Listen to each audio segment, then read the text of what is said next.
I crave your indulgence, Mr. Deputy Speaker, to draw on an article I wrote many years ago in 1997, and which was published in the Nordic Journal of Latin American Caribbean Studies. Silence. And published in the Nordic Journal of Latin American and Caribbean Studies. In 1998, the title of the article was Globalization, Opening Spaces for Civic Engagement. Now, the focus of the article is on the role of people and the people's organizations in the development process as part of a sustainable approach to building a society. Now, this was 1997, Mr. Deputy Speaker, and as you know, the talk today based on 2017 from the United Nations is about 17 Sustainable Development Goals.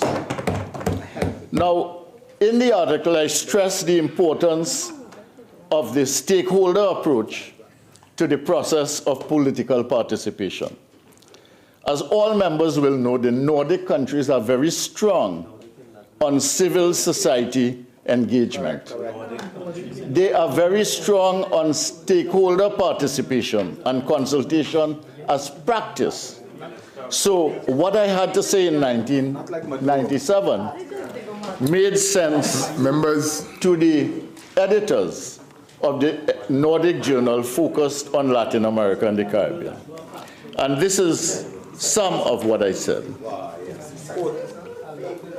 you write about the buck?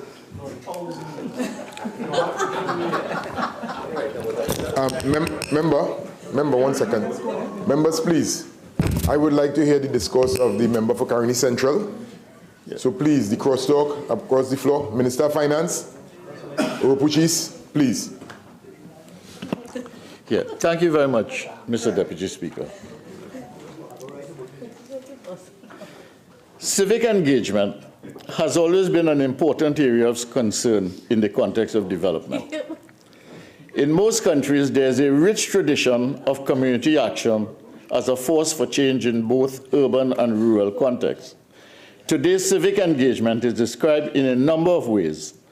Whether one describes the phenomenon as community building, civic institutions, social capital, citizens organization, non-government or civic engagement, the concern is really about two things: people's participation in the socio-economic and political process and the social infrastructure required to support the democratic decision-making process. One commentator writing on activities in the 1970s and 1980s has pointed out, and Mr. Deputy Speaker, stand in order 48.1, please. This is an intellectual engagement.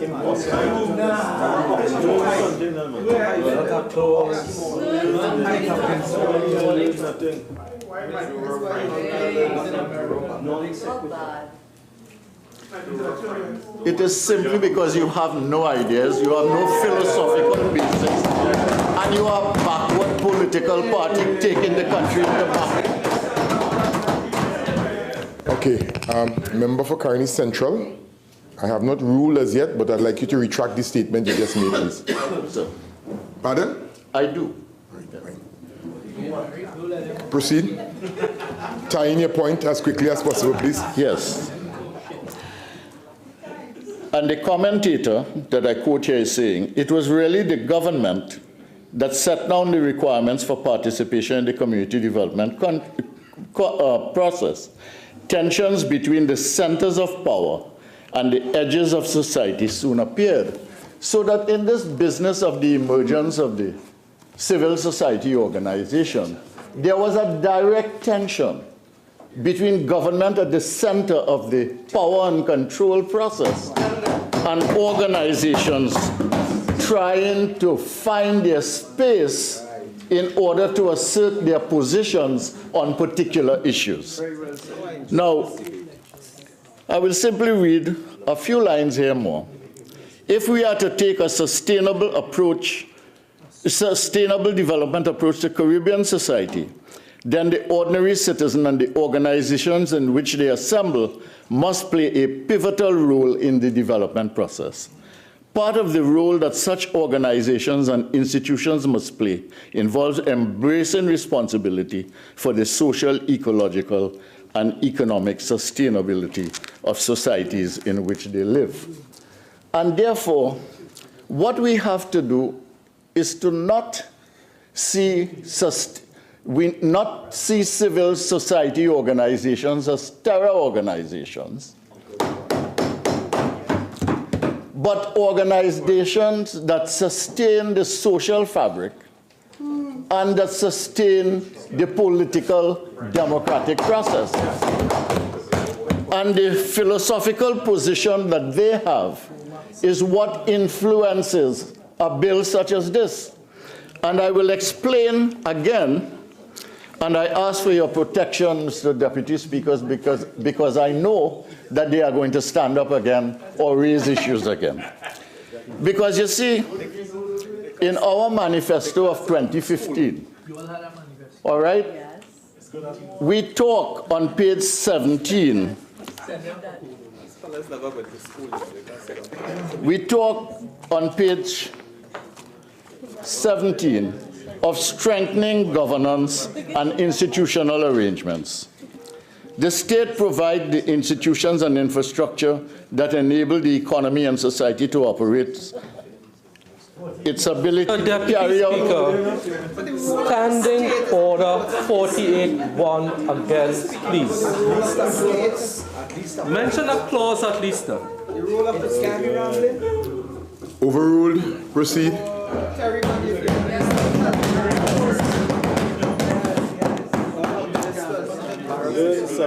To carry out these functions has an undeniably profound impact on the lives of citizens. And I close here. As the voice of the people will continue to be heard as we adopt policies and programs guided by multi-stakeholder partnerships for national development. So we see civil society organizations as developmental partners, and in fact we say so in this document. We see them in the context of empowering the people. We see them in the context of the way you build and organize and manage your society. You have government, you have business, you have labor, you have civil society, all four working within a framework for national development on the basis of a vision. We also see them in terms of the development of volunteerism. And that is why we have views such as home-owning democracy, stakeholding democracy.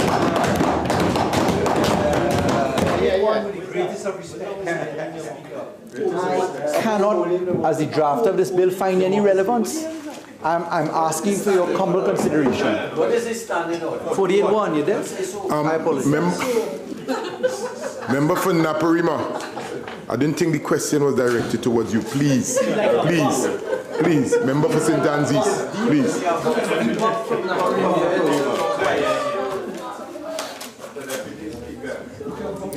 Members, listen. Follow my example, please. Follow my example, please. The speaker in Bok language.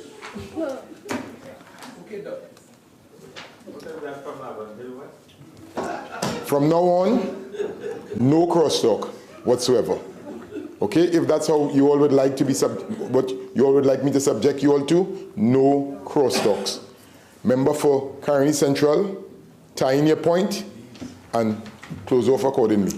I'm tying in my points, Mr. Deputy Speaker. It is just the fact that I'm saying to them that they have no basis of philosophical organization of thought for bringing this legislation, which it is the thought process that I'm attacking in this legislation. I am saying that it is completely skewed, Mr. Deputy Speaker. So in this particular manifesto that I mentioned, we mentioned social capital, which is what I talked about, participatory democracy. And when you look at development today, And these things are instruments of development, all these civil society organizations. What does it involve? It involves institutions that focus on the economy. It involves the environment, of course. It involves building of people and community. It involves inclusion, participation, opportunity, equity, collaboration, Deputy cohesion. Speaker, Standing Orders 55(1)B and 48(1). Please. But we say no crosstalk. All this has been covered. Member for Naparima, stand and apologize to me clearly. Stand and apologize. I apologize. For what? Member for St. Joseph, please.